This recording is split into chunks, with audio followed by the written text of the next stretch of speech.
Црни облаци од чад и смрдеа попладнево над Скопје. Гореше ниско стеблеста вегетација кај Визбегово. Во моментот кога екипата на Алфа беше на терен, противпожарни возила се движеа кон местото. Чадот ја гушеше местноста, но се расшири низ целиот град.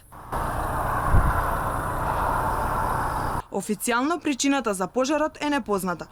Причината е веројатно запалено стрниште, кој што не било контролирано и поради силниот ветар неконтролирано избегало повеќе правци.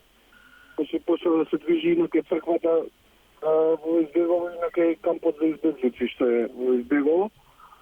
Од тој дел се префрли према куќите доле на Избегово, но беше спречен од сите страни, така да останува сега уште еден момент само да се затвори, кој се ситен на кај депонијата и толку.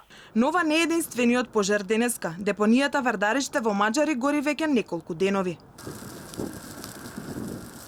Скопјани среде јули дишат нечист воздух. Граѓаните на скопските населби аеродром и Лисича веќе неколку дена се гушат од чадот кој излегува од депонијата Вардариште.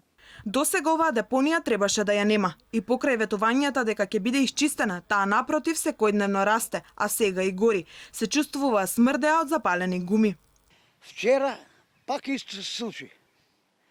Може да гори 2-3 дена, не може да бидам сигурен. Околу 14 часот 14:30 тука некаде, забележа само пожарна, како се враќа таму дека гаснала. Еве денеска пак гореше. Не знам до кога, како ќе оде тоа. Чи треба да се преземат стварно мерки, неподносливо е. Еве самите сликата гледате што е направено.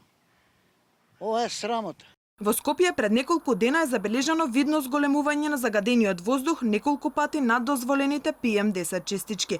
Но не е само воздухот и конкретните депонии. Фотографиите што излегува на социјалните мрежи откриваат нови депонии, регистрирани викендов кај Марков манастир. Скопје и натаму е далеку од зелена престолнина.